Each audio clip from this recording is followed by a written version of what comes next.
నమస్తే welcome to video styles ముందుగా headlines ప్రభుత్వంపై ప్రజలు పెట్టుకున్న నమ్మకాన్ని నిలబెట్టే బాధ్యత కలెక్టర్లదేనన్న ముఖ్యమంత్రి నారా చంద్రబాబు నాయుడు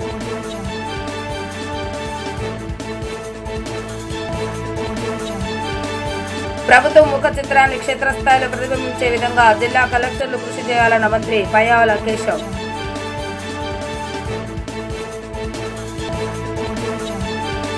జిల్లా ప్రజల నుంచి వినతులు స్వీకరించిన ఎన్టీఆర్ జిల్లా జాయింట్ కలెక్టర్ ఇలకయ్య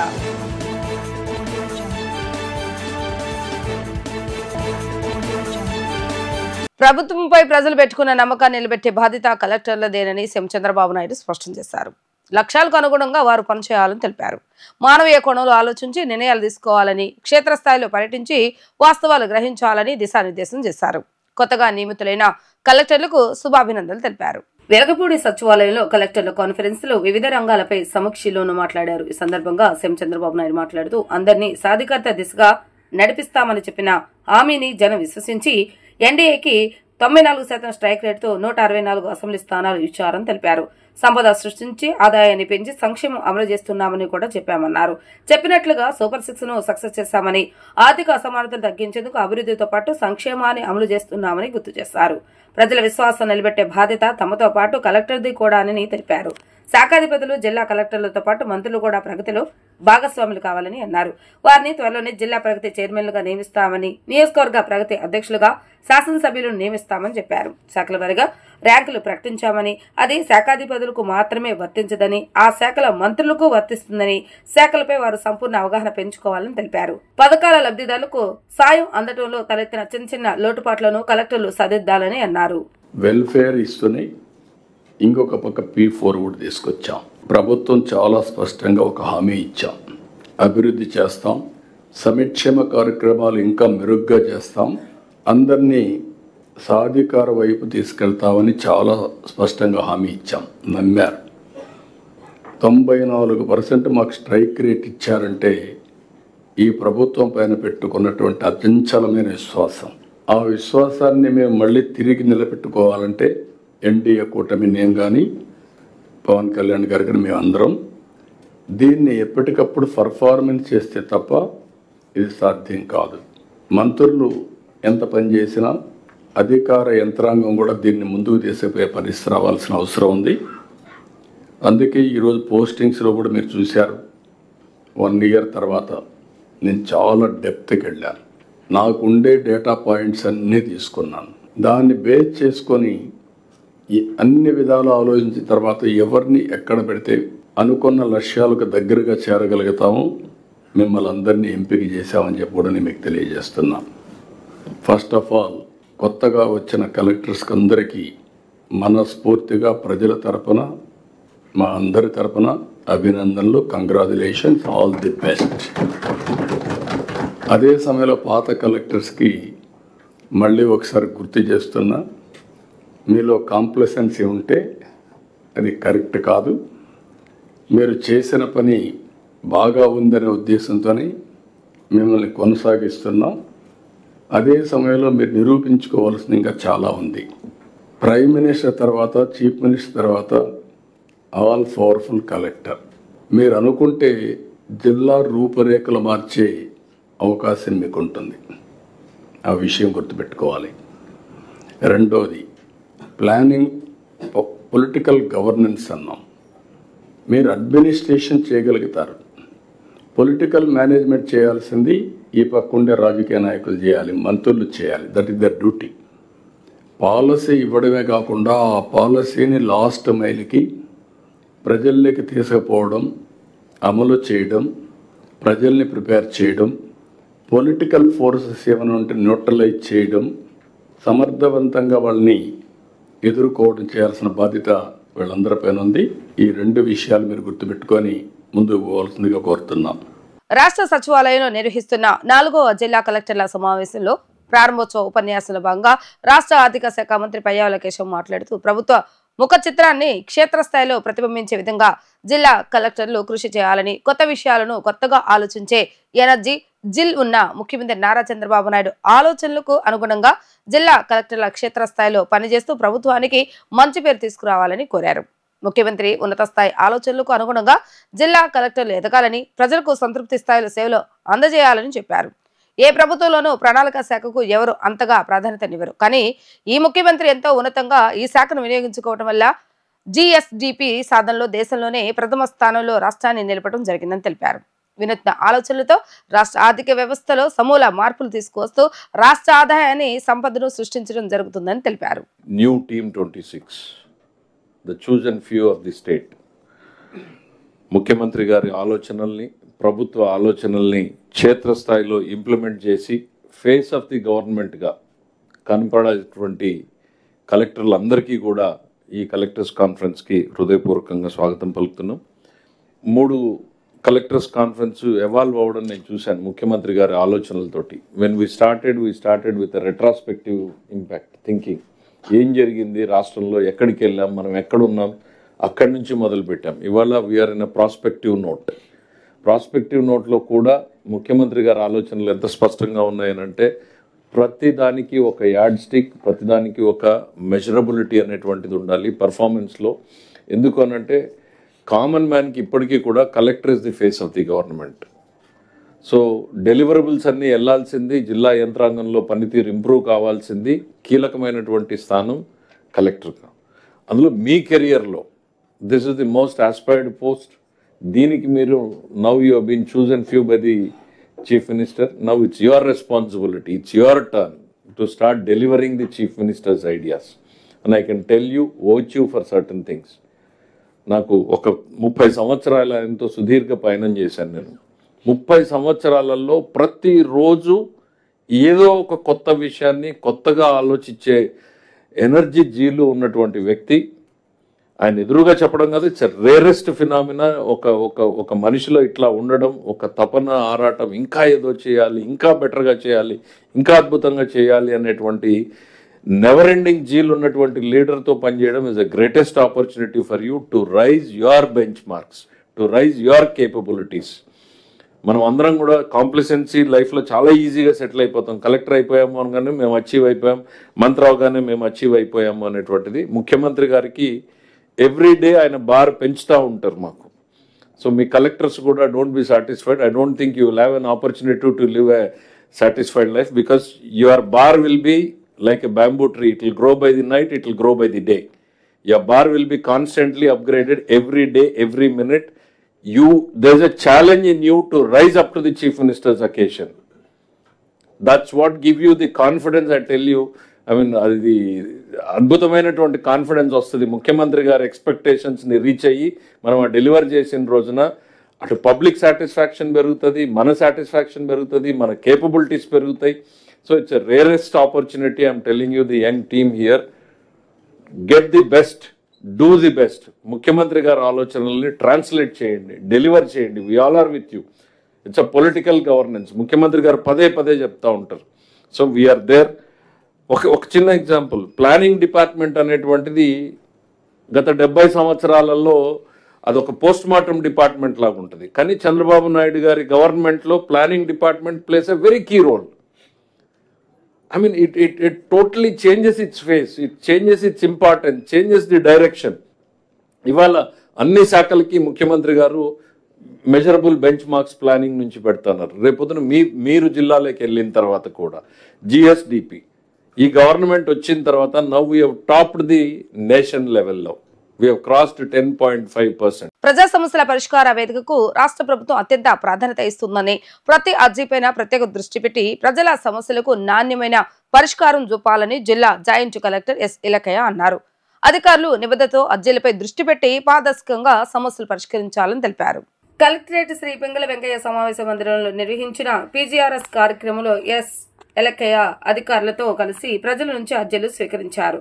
రెవెన్యూ శాఖకు సంబంధించి 44, పోలీస్ శాఖ నుంచి 26, డిఆర్డీఏకు సంబంధించి 17, ఏఎంయుడి నుంచి 16, విద్యకు సంబంధించి 9, పంచాయతీ శాఖకు సంబంధించి 8 అర్జీలు వచ్చాయి. ఆరోగ్యం, గృహ నిర్మాణం, విభిన్న ప్రతిభావంతుల శాఖకు 4 చొప్పున, ఇరిగేషన్, కాలేజ్ విద్య, పౌర సరఫరాలు, వ్యవసాయం, రిజిస్ట్రేషన్ అండ్ స్టాంప్స్ కు 3 చొప్పున, సర్వే, సహకారం, సాంఘిక సంక్షేమం, కాలుష్యం నియంత్రణ, విద్యుత్ ఎండమెంట్స్ కు 2 చొప్పున అర్జీలు వచ్చాయి. అదేవిధంగా మైన్స్, నైపుణ్యాభివృద్ధి, బీసీ సంక్షేమం, ఉపాధి కల్పన, పర్యాటకం, గ్రామీణ నీటి సరఫరా, బ్యాంకుల సేవలు, సాంకేతిక విద్య, గ్రామ వార్డు సచివాలయ శాఖకు ఒక్కో అర్జీ వచ్చాయి. మొత్తం 168 అర్జీలు రాగా వీటి పరిష్కారానికి చర్యలు తీసుకోవాలని ఆదేశించారు. ఈ సందర్భంగా జాయింట్ కలెక్టర్ మాట్లాడుతూ పీజీఆర్ఎస్ లో అర్జీ ఇస్తే తప్పనిసరిగా తమ సమస్యకు పరిష్కారం లభిస్తుందని ఆశతో ప్రజలు వస్తారని, అధికారులు నిబద్ధతతో అర్జీలపై దృష్టి పెట్టి పారదర్శకంగా సమస్యలు పరిష్కరించాలని అన్నారు. నిర్దేశ గడువులోగా అర్జీదారుడు సంతృప్తి చెందేలాగా సమస్యలు పరిష్కరించాలని అన్నారు. బిల్డింగ్ వర్కర్స్ వెల్ఫేర్ బోర్డు నుంచి అమలవుతున్న వివిధ సంక్షేమ పథకాలను కూటమి ప్రభుత్వం అమలు చేయాలని AP building and other construction workers union ప్రధాన కార్యదర్శి ఆర్వి నరసింహారావు డిమాండ్ చేశారు. రాష్ట్రంలోని సంక్షేమ బోర్డులో 3,000 కోట్ల నిధులు ఉండి ఒక్క సంక్షేమ పథకాన్ని కూడా అమలు చేయడం లేదని ఆవేదన వ్యక్తం చేశారు. ప్రభుత్వం స్పందించి కార్మికుల న్యాయపరమైనటువంటి డిమాండ్లను పరిష్కరించాలని తెలిపారు. లేని పక్షంలో భవిష్యత్తులో జరగబోయే సమరశీల పోరాటాలకు ప్రభుత్వమే పూర్తిగా నైతిక బాధ్యత వహించవలసి ఉంటుందని హెచ్చరించారు. బిల్డింగ్ వర్కర్స్ వెల్ఫేర్ బోర్డు ద్వారా సంక్షేమ పథకాలు అమలు చేయాలని డిమాండ్ చేస్తూ AP building and other construction workers union ఆధ్వర్యంలో లేబర్ కమిషనర్ ఆఫీస్ ముట్టడి కార్యక్రమాన్ని నిర్వహించడం జరిగింది. ఈ ఆందోళన కార్యక్రమంలో కార్మికులు పెద్ద ఎత్తున పాల్గొన్నారు. ఈ సందర్భంగా యూనియన్ ప్రధాన కార్యదర్శి ఆర్వి నరసింహారావు మాట్లాడుతూ బిల్డింగ్ వర్కర్స్ వెల్ఫేర్ బోర్డు నుంచి అమలవుతున్న వివిధ సంక్షేమ పథకాలను గత వైసీపీ ప్రభుత్వం ఆపేసి భవన నిర్మాణ కార్మికులకు తీవ్రమైన అన్యాయం చేస్తుందని గుర్తు చేశారు. వెల్ఫేర్ బోర్డును పునరుద్ధరించి సంక్షేమ పథకాలను అమలు చేస్తామని ముఖ్యమంత్రి నారా చంద్రబాబు నాయుడు, ఉప ముఖ్యమంత్రి పవన్ కళ్యాణ్ ఎన్నికల మేనిఫెస్టోలో హామీ ఇచ్చారని తెలిపారు. ప్రభుత్వం ఏర్పాటై ఏడాది పూర్తయినా ఈ హామీ అమలు కావటం లేదని పేర్కొన్నారు. దేశంలోని అన్ని రాష్ట్రాల భవన నిర్మాణ కార్మికులకు ఆయా రాష్ట్రాల వెల్ఫేర్ బోర్డుల ద్వారా వివిధ రకాల సంక్షేమ పథకాలు అమలు చేస్తామని వివరించారు. రాష్ట్రంలో 3,000 కోట్ల నిధులు ఉండి ఒక్క సంక్షేమ పథకాన్ని కూడా అమలు చేయడం లేదని ఆవేదన వ్యక్తం చేశారు. ఎన్నికల్లో ఇచ్చిన హామీ మేరకు తక్షణమే కూటమి ప్రభుత్వం బోర్డు ద్వారా సంక్షేమ పథకాలను అమలు చేయాలని డిమాండ్ చేశారు. ఈ పథకాల అమలు వల్ల రాష్ట్ర ప్రభుత్వానికి ₹1 కూడా ఖర్చు కాదని తెలిపారు. అవసరమైన నిధులు చట్ట ప్రకారం వసూలు చేసిన సెస్ ద్వారా బోర్డులో ఉన్నాయని పేర్కొన్నారు. ప్రభుత్వం స్పందించి కార్మికుల న్యాయపరమైనటువంటి డిమాండ్లను పరిష్కరించాలని తెలిపారు. లేదంటే భవిష్యత్తులో జరగబోయే సమరశీల పోరాటాలకు ప్రభుత్వమే పూర్తి నైతిక బాధ్యత వహించవలసి ఉంటుందని హెచ్చరించారు. రాష్ట్ర ప్రభుత్వం భవన నిర్మాణ కార్మికులకు ఇచ్చినటువంటి హామీ ఏదైతే ఉందో సంక్షేమ బోర్డు ద్వారా సంక్షేమ పథకాలు అమలు చేస్తామని హామీని అమలు చేయాలని చెప్పిన బిల్డింగ్ వర్కర్స్ యూనియన్ సిఐటిగా డిమాండ్ చేస్తా ఉన్నాం. ఆ డిమాండ్తోనే ఈరోజు రాష్ట్ర లేబర్ కమిషనర్ కార్యాలయం ముందు ధర్నా జరుగుతూ ఉంది. ప్రభుత్వం తక్షణమే స్పందించాలి. ఈ డిమాండ్ అమలు చేయడం ద్వారా, ఈ డిమాండ్ పరిష్కారం చేయడం ద్వారా ఈ రాష్ట్ర ప్రభుత్వానికి నయా పైసా ఆర్థిక భారం లేదు. బిల్డింగ్ వర్కర్స్ వెల్ఫేర్ బోర్డులో నిధులు ఉన్నాయి. ఆ నిధుల్ని ఖర్చు చేస్తే సంక్షేమ పథకాలు అమలు చేయొచ్చు. అయినా ఈ ప్రభుత్వం పూనుకోవడం లేదు. కాబట్టే తక్షణమే స్పందించాలి. భారతదేశ పార్లమెంటు ద్వారా ఉనికిలోకి వచ్చినటువంటి బిల్డింగ్ వర్కర్స్ వెల్ఫేర్ బోర్డు ద్వారా సంక్షేమ పథకాలు అమలు చేయాలని చెప్పని డిమాండ్ చేస్తా ఉన్నాం. ఒక పక్కన తమిళనాడు రాష్ట్రంలో భవన నిర్మాణ కార్మికుడు ప్రమాదవశాత్తు చనిపోతే 10 లక్షల రూపాయలు ఇస్తూ ఉన్నారు. తెలంగాణలో 6 లక్షలు ఇస్తూ ఉన్నారు. ఇతర అన్ని రాష్ట్రాల్లో 5 లక్షల నుంచి 10 లక్షల రూపాయలు అమలు జరుగుతూ ఉంటే రాష్ట్ర బిల్డింగ్ వర్కర్స్లో నమోదు చేసుకున్న 22 లక్షల మంది కార్మికులకి ఒక్క పథకం అమలు చేయకుండా 4 సంవత్సరాల పైగా 12-14 మెమో ఇచ్చి పథకాలు ఆపేయటం అన్యాయం. ఆ మెమోని రద్దు చేయాలి. రద్దు చేసి తక్షణమే బిల్డింగ్ వర్కర్స్ వెల్ఫేర్ బోర్డు ద్వారా పనిచేయించాలి, సంక్షేమ పథకాలు అమలు చేయాలని చెప్పని ఈ సందర్భంగా రాష్ట్ర ప్రభుత్వం డిమాండ్ చేస్తూ ఉన్నాం. RV Narasimha Rao, building workers federation CITU రాష్ట్ర ప్రధాన కార్యదర్శి. లేబర్ కోడ్స్ రద్దు చేసి కార్మిక చట్టాలను అమలు చేయాలని కేంద్ర రాష్ట్ర ప్రభుత్వాలను Andhra Pradesh medical sales representatives union ప్రతినిధులు డిమాండ్ చేశారు. వెస్ బోర్డును స్థాపించి హైలీ స్కిల్డ్ లేబర్ గా గుర్తించి నెలకి 26,900 రూపాయల జీతం చెల్లించాలని కోరారు. నగరంలోని గాంధీనగర్ ధర్నా చౌక్ వద్ద Andhra Pradesh medical sales representatives union రాష్ట్ర స్థాయి ధర్నా నిర్వహించారు. పెద్ద ఎత్తున ప్లకార్డులు చేతపట్టుకుని నినాదాలు చేశారు. అనంతరం యూనియన్ ప్రతినిధులు మీడియాతో మాట్లాడుతూ లేబర్ కోడ్స్ రద్దు చేసి కార్మిక చట్టాలను అమలు చేయాలని కేంద్ర రాష్ట్ర ప్రభుత్వాలు కోరారు. వెస్ బోర్డును స్థాపించి హైలీ స్కిల్ లేబర్ గా గుర్తించి నెలకి 26,900 జీతం చెల్లించాలని డిమాండ్ చేశారు. మెడికల్ సేల్స్ రిప్రజెంటేటివ్స్ కి చట్టబద్దమైనటువంటి పని విధానాలు కల్పించాలని అన్నారు. సేల్స్ ప్రమోషన్ ఎంప్లాయీస్ చట్టాన్ని ఖచ్చితంగా అమలు చేసే విధంగా యాజమాన్యాలు చర్యలు తీసుకోవాలని అన్నారు. వ్యక్తిగత గోప్యతకి భంగం కలిగే డిజిటల్ పద్ధతులను తక్షణమే నిలిపివేయాలని స్పష్టం చేశారు. 48 కమిటీని గవర్నమెంట్ ఫామ్ చేసింది, సెంట్రల్ గవర్నమెంట్. కానీ 2017 తర్వాత 8 ఏళ్ళు అయినా కూడా ఇప్పటికీ కూడా ఆ మీటింగ్ పిలవట్లేదు. ఇమీడియట్గా ఆ మీటింగ్ పిలిచి మా సమస్యను కూడా పరిష్కారం చేయాలనేసి మేము డిమాండ్ చేస్తున్నాం. అలాగే ఈ మధ్యకాలంలో డిజిటల్ యాక్టివిటీస్ పేరు మీద ఈ మందుల కంపెనీలు విపరీతమైన ఒత్తిడి తీసుకుని వస్తున్నాయి. ఆ డిజిటల్ యాక్టివిటీస్ని కూడా ఆపేసి మా చేత మామూలుగా పని చేయించుకోవాలనేసి కూడా మేము డిమాండ్ చేస్తున్నాం. మేము ఒక ఫార్మస్యూటికల్ ఇండస్ట్రీలో పనిచేస్తున్నాం కాబట్టి మందుల మీద మాకు ఒక అవగాహన ఉంటుంది కాబట్టి దానివల్ల మేము ప్రజలకు సంబంధించిన విషయాల్లో కూడా మందుల విషయంలో కూడా మందుల మీద జీఎస్టీ ఎత్తివేయాలనేసి ఎప్పుడైతే జీఎస్టీని తీసుకుని వచ్చారో అప్పటి నుంచి మేము పోరాటం చేస్తున్నాం. ఈ మధ్య కాలంలో గవర్నమెంట్ ఒక 15 రోజుల క్రితం జీఎస్టీ 2.0 అనే పేరు మీద మందుల మీద జీఎస్టీని 33 మందుల మీద జీఎస్టీని ఎత్తివేశారు. అలాగే మిగతా మందుల మీద 5% జీఎస్టీని తగ్గించారు. అది కానీ దానివల్ల పూర్తిగా అయితే లాభం లేదు. మందులు అనేది ఒక ఎసెన్షియల్ ఐటెము, లగ్జరీ ఐటెం కాదు. దాని మీద పూర్తిగా జీఎస్టీ అనేది ఎత్తివేయాలనేసి మా డిమాండు. అలాగే మేము ఈ మధ్యకాలంలో గవర్నమెంట్ జనరిక్ మెడిసిన్స్ రాయమనేసి డాక్టర్ల మీద ఒత్తిడి తీసుకుని వస్తుంది. జనరిక్స్ మెడిసిన్స్ రాయడం అనేది మొదలు పెడితే లక్షలాది మంది మందుల పరిశ్రమలో పనిచేస్తున్న వాళ్ళందరికీ ఉద్యోగాలు కూడా పోయే పరిస్థితి వస్తుంది.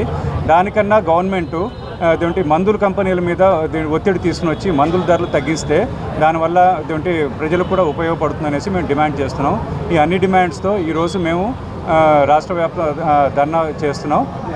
కమిషన్ ఆఫ్ లేబర్ కూడా మేము మెమోరాండం సబ్మిషన్ అనేది చేస్తాం. ధన్యవాదాలు.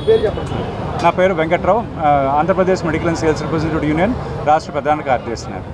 కృష్ణా జిల్లా ఎస్పీగా విద్యాసాగర్ నాయుడు బాధ్యతలు స్వీకరించారు. ఇటీవల జరిగిన ఐపీఎస్ బదిలీలో భాగంగా అన్నమయ్య జిల్లా నుంచి కృష్ణా జిల్లాకు వచ్చారు. జిల్లా పోలీస్ కార్యాలయంలో బాధ్యతలు స్వీకరించారు. బాధ్యతల స్వీకరణకు వచ్చిన ఎస్పీకి ఘన స్వాగతం పలికి సాయుధ బలగాల నుండి గౌరవవందనం స్వీకరించారు. నూతన ఎస్పీని కృష్ణా జిల్లా పోలీస్ అధికారులు మర్యాదపూర్వకంగా కలిసి శుభాకాంక్షలు తెలిపారు. నేను విద్యాసాగర్ నాయుడు ఈ రోజున ఎస్పీ కృష్ణాగా బాధ్యతలు చేపట్టడం జరిగింది. ఈ సందర్భంగా గౌరవ ముఖ్యమంత్రి గారికి, అదేవిధంగా ఉప ముఖ్యమంత్రి గారికి, నారా లోకేష్ గారికి, రాష్ట్ర డీజీపీ గారికి మరియు ఉన్నతాధికారులందరికీ కూడా ఈ అవకాశం మాకు ఇచ్చినందుకు ధన్యవాదాలు తెలుపుకుంటున్నాం. ఈ బాధ్యతను మాకు అప్పగించినందుకు ఆనందంగా ఉంది. అదేవిధంగా మరింత బాధ్యతాయుతంగా ఈ విధి నిర్వహణలో భాగంగా వివిధ రకాలైన లా అండ్ ఆర్డర్ ఇష్యూస్, అదేవిధంగా సమాజంలో ఉండే వివిధ రకాలైన సామాజిక రుగ్మతలు మరియు డిఫరెంట్ టైప్స్ ఆఫ్ క్రిమినల్ ఎలిమెంట్స్ని కట్టడి చేసే విధంగా మరింత మెరుగైన పోలీసింగ్ కృష్ణా జిల్లా ప్రజలకు అందించాలని చెప్పి కోరుకుంటున్నాం. ముఖ్యంగా చూసుకుంటే మన సమాజంలో ఈ మధ్యకాలంలో వివిధ రకాలైన మత్తు పదార్థాలు, నార్కోటిక్ సబ్స్టెన్సెస్, మరి ముఖ్యంగా గంజాయి, ఇటువంటి పదార్థాలు పిల్లల్లో especially even from schooling age నుండి కూడా up to senior college students వరకు దీంట్లో చాలా వరకు దాన్ని పెనిట్రేట్ అవ్వడం జరిగింది ఈ సర్కిల్స్లో. ఈ గంజాయి అదేవిధంగా మత్తు పదార్థాలనే సామాజిక రుగ్మతలను మనం రూపుమాపేదానికి అందరం కూడా కృషి చేయాల్సిన అవసరం ఉంది. జిల్లా ఎస్పీగా నాపై ఆ బాధ్యత మరింత ఉంది కాబట్టి ఇది రూపుమాపేందుకు గాను యాంటీ డ్రగ్ అవేర్నెస్ క్యాంపెయిన్స్, అదేవిధంగా భారీగా స్కూల్ స్టూడెంట్స్, కాలేజ్ స్టూడెంట్స్ని కలుపుకొని పోతూ సమాజంలో మీడియా మరియు సివిల్ సొసైటీ సహకారంతో ఇటువంటి బ్యాడ్ ఎలిమెంట్స్ అందరినీ కూడా ఐడెంటిఫై చేసి జిల్లా నుండి వీళ్ళని రూపుమాపాలని చెప్పి అది మా ఎయిమ్గా మేము పనిచేయడం జరుగుతుందండి. తన తల్లి చావుకు కారణమైన వారిని కఠినంగా శిక్షించాలని మృతురాలి కొడుకు గోపి డిమాండ్ చేస్తున్నారు. ట్రాన్స్జెండర్ గొడవలో అవమానానికి గురై బలవన్మానానికి పాల్పడిన కుమారి కుటుంబ సభ్యులు ఆ వీధి ప్రజలందరూ రోడ్డు మీద బైఠాయించి నిరసనకు దిగారు. నిందితులు వచ్చి మోకాళ్ళపై కూర్చొని క్షమాపణ అడిగే వరకు అంత్యక్రియలు నిర్వహించమని తేల్చి చెప్పారు. తమ కుటుంబానికి తగిన న్యాయం చేయాలంటూ గోపితో మా ప్రతినిధి లిఖిత ఫేస్ టు ఫేస్. హిజ్రాల దాడికి మనస్తాపం గురై కుమారి అనే మహిళ కూడా ప్రాణం విడిచింది. ఈ నేపథ్యంలో ఇటు హిజ్రాల్ని అరెస్ట్ చేయాలని చెప్పి కూడా స్థానికులందరూ కూడా రోడ్డుపై బైఠాయించారు. ఇప్పటికే డీసీపీ సరిత కూడా వచ్చి వాళ్ళని పరామర్శించిన పరిస్థితి మనం చూసాం. కానీ ఖచ్చితంగా హిజ్రాల్ని అరెస్ట్ చేసే వరకు కూడా తాము ఇక్కడ నుంచి కదలమని చెప్పి కూడా ఇక్కడ చెప్తున్నారు. ఇక్కడ మనతో మాట్లాడటానికి ఎవరైతే చనిపోయారో వాళ్ళ కుమారుడు గోపి ఉన్నారో ఆయన అడిగి తెలుస్తాం. సార్ చెప్పండి, అసలు ఏం జరిగింది, ఏంటి? మేడం, మేము మామూలుగా నేను అమ్మాయి 5 years నుంచి లవ్ చేసుకున్నాం. సో వాళ్ళ ఇంట్లో వాళ్ళకి ఇష్టమే, మాకు ఇష్టమే. కొన్ని గొడవల వల్ల కొన్ని రోజులు అనేది మేము మాట్లాడుకోపోయే పాటికల్లా నేను వాళ్ళ ఇంటి దగ్గరికి వెళ్ళి ఈ అమ్మాయిని ఇస్తారా లేదా అని అడిగా. దానికి వాళ్ళ నాన్నగారు ఎవరన్నారు. సరే అని ఆ రోజు పొద్దున్నే నేను ఆ రోజు పొద్దున్న వాళ్ళ మామయ్య వాళ్ళు మాకు ఫోన్ చేశారు, ఇలా బిషప్ ఆథరైజ్లోకి రండి మేము మాట్లాడాలి అన్నారు. సరే మాట్లాడడానికే అని నేను మా అమ్మగారు వెళ్ళాము. వెళ్తే అక్కడ మా ఇద్దరికి కొద్దిగా మాట వచ్చి తోపులాట జరిగింది. అయితే మేము ఇంటికి వచ్చేసాం. సరే అయిపోయింది కదా, ఇంటికి వచ్చేసిన తర్వాత ఏం ఉండదులే అనుకున్నాం, వాళ్ళు అరుచుకుంటారు తర్వాత కామ్ అయిపోతారు అన్న ఇదిలోనే మేము ఉన్నాం. అయితే ఈ లోపల ఇజ్రా వాళ్ళు ఒక ముగ్గురు అనేది స్టార్టింగ్. హిజ్రాలకి ఇటు ఆ అమ్మాయి వాళ్ళకి అసలు ఏంటి సంబంధం? ఇజ్రాయల్కి వాళ్ళకి వాళ్ళు చుట్టాలు, వాళ్ళ మామ వాళ్ళు దాంట్లో ఒక ఆయన ఇజ్రా అయ్యాడు. అది ఆయన పేరేంటండి? దానియల్. ఆయన మెయిన్, అసలు ఆయన మెయిన్, ఆయన వెనకమాల ఉన్న అనుచరులే ఇదంతా చేశారు. వాళ్ళ దగ్గర ఒక గ్యాంగ్ ఉంటుంది, ఒక 15 మంది దాకా. వాళ్ళు ఫస్ట్ ఒక ముగ్గురిని పంపించి ఇంటి దగ్గర నాన్నని అన్నయ్యని చెప్పులతో ఎలా పడితే అలాగా చప్పట్లు కొట్టడాలు, పాట పాడాలు ఇవన్నీ చేశారు. ఇవన్నీ చేసిన తర్వాత ఇలా జరుగుతుందని నేను ఎమ్మటనే పోలీసు వాళ్ళకి ఫోన్ చేసి సార్ ఇలా జరుగుతుందని చెప్తే కానిస్టేబుల్ 7 టౌన్ కానిస్టేబుల్ ఒక ఆయన వచ్చి నన్ను తీసుకొని వెళ్ళిపోయారు. తీసుకొని వెళ్ళిన తర్వాత వీళ్ళు వచ్చి మా వెనకమాలు వచ్చారు. వీళ్ళు కూడా మా అమ్మ మా నాన్న వచ్చే టయానికల్లా వీళ్ళు ఇజ్రా వాళ్ళు దిగి మా అమ్మను కొట్టాల్సిన అవసరం ఏంటి, మా నాన్నను కొట్టాల్సిన అవసరం ఏంటి, బట్టలు ఇది అయిపోయేటట్టు చెప్పులు పెట్టి ఎగిరెగిరి తన్ని. అంటే ఆడమనిషిని కూడా అలా కొట్టాలా?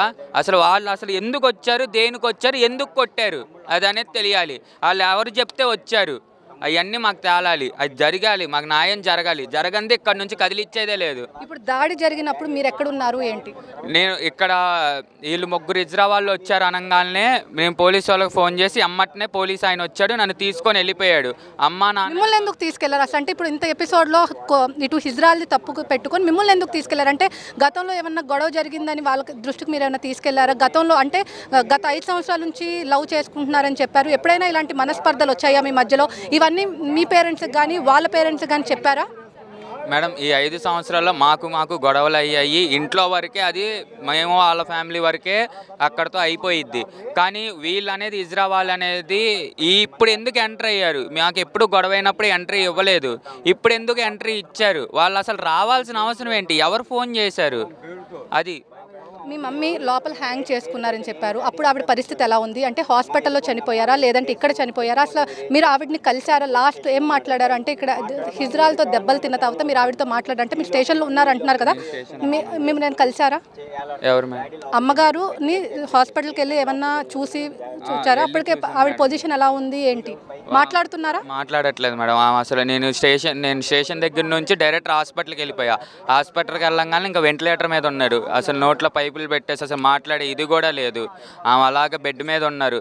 3 డేస్ నుంచి 2 డేస్ తర్వాత తెల్లారగట్ల 3ంటికి ఒకసారి పల్స్ లెవెల్స్ అనేది పడిపోయింది. పల్స్ లెవెల్స్ పడిపోయింది, హార్ట్ బీట్ పడిపోయింది. ఇంకా నేను వెళ్ళాను మళ్ళీ 7ంటికి కూడా కొద్దిగా అలా లెగిసింది. మళ్ళీ అమ్మటనే 8:30 9ంటికి ఇది అయ్యింది. ఇంకా అయిపోయిందని డాక్టర్లు అందరూ చెప్పేశారు.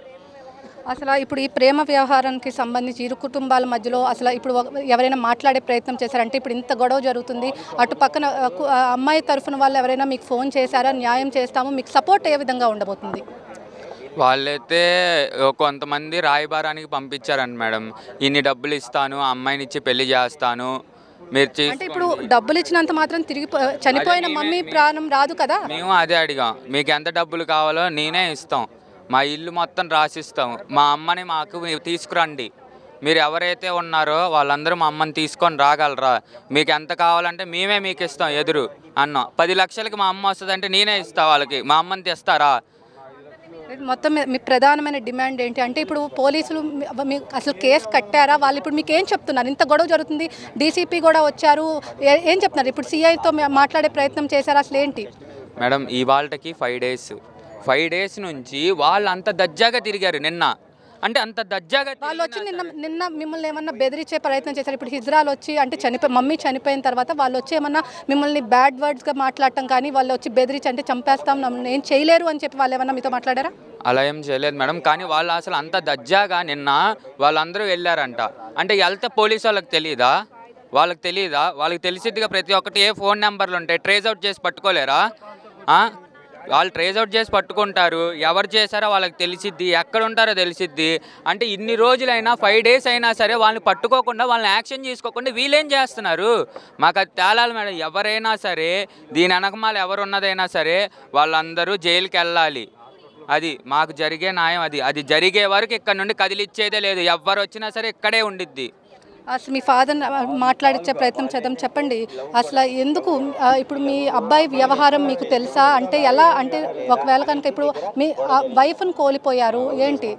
మేము ఫస్ట్ నుంచి ఒప్పుకున్నాం, మా అబ్బాయి ప్రేమించినా ఏం చేసినా నీ ఇష్టం రా, నువ్వు చేసుకో అని చెప్పేసి వాళ్ళు మాట్లాడారు, మేము మాట్లాడాము. అందరికి ఇష్టమే. మరి ఈ మధ్యలో ఇలా ఎందుకు కొద్దిగా 2 సంవత్సరాల నుంచి జాబ్కి వెళ్ళట్లా ఏంటి? నువ్వు జాబ్కి వెళ్ళినా ఏం వెళ్ళకపోయినా మేము చూస్తాము, మాది అని భరోసా కూడా మేము ఇచ్చాం ఏంటి. మా అబ్బాయి తెచ్చిపెట్టాలి అని చెప్పేసి మేము అనలా. మా ఆవిడ బతుకున్నంతకాలం మేము పెడతాం, చూస్తాం అని చెప్పేసి అన్నాం. మరి ఈ లోపల ఎందుకు గొడవ ఎందుకు తెలియదు. ఒక 6 నెలలు 7 నెలల దాకా వీళ్ళకి మాటలు లేవు ఇద్దరికి. మళ్ళీ 2 నెలల నుంచి మాట్లాడుకుంటున్నారు. ఈ లోపల ఏమైందో అనేది తెలియదు. ఏమైందండి? అసలు ఏం జరిగింది? ఏంటి మీ ఇద్దరి మధ్యలో ఎందుకు గొడవ వచ్చింది? అసలు మీ మమ్మీ చనిపోవటానికి అసలు కారణం ఏంటి? మీకు మీ ఇద్దరికి ఎందుకు గొడవ వచ్చింది? మేడం మేము ఆ రోజు అమ్మాయికి ఇష్టమైన, అసలు అమ్మాయికి తెలుసా ఇలా చనిపోయారు అని? మొత్తం అమ్మాయి ఏమంటుంది? అమ్మాయి మీతో మాట్లాడే ప్రయత్నం చేసిందా? లేదు మేడం, మాట్లాడలేదు. వాళ్ళకైతే తెలుసు ఇలా జరుగుతుంది, హాస్పిటల్లో ఉన్నారని తెలుసు. మొత్తం మీద చూసుకున్నట్లయితే ఒక హిజ్రా దాడికి మనస్తాపం చెంది ఒక తల్లిని, అదేవిధంగా ఒక భార్యని కోల్పోయారు. కానీ స్థానికులు ఖచ్చితంగా న్యాయం కోరుకుంటున్నారు. ఏదైతే ఇటు పోలీసులు చోద్యం చూస్తున్నారు, మేము కంప్లైంట్ ఇచ్చినా సరే వాళ్ళు కంప్లైంట్ అనేది తీసుకోకుండా ఇటు చోద్యం చూస్తున్నారు. ఖచ్చితంగా ఏదైతే దాడి చేశారో వాళ్ళందరినీ కూడా ఖచ్చితంగా శిక్షించాలి. వాళ్ళు దర్జాగా, ఎవరైతే హిజ్రాలు ఉన్నారో వాళ్ళందరూ దర్జాగా తిరుగుతున్నారు. తమకు న్యాయం జరిగే వరకు కూడా బాడీని ఇక్కడ నుంచి కదిల్చమని చెప్పి కూడా ఇక్కడ చెప్తున్న పరిస్థితి. ఇది ఇక్కడ ఉన్న పరిస్థితి. వీడియో జర్నలిస్ట్ అఖిల్తో లిఖిత, వి డిజిటల్ న్యూస్, విజయవాడ. వార్తలు ముగించే ముందు హెడ్లైన్స్ మరొకసారి. ప్రభుత్వంపై ప్రజలు పెట్టుకున్న నమ్మకాన్ని నిలబెట్టే బాధ్యత కలెక్టర్లదేనన్న ముఖ్యమంత్రి నారా చంద్రబాబు నాయుడు.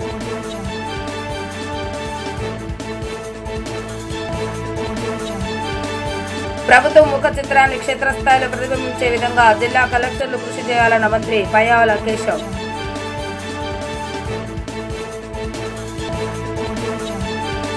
జిల్లా ప్రజల నుంచి వినతులు స్వీకరించిన ఎన్టీఆర్ జిల్లా జాయింట్ కలెక్టర్ ఇలకయ్య.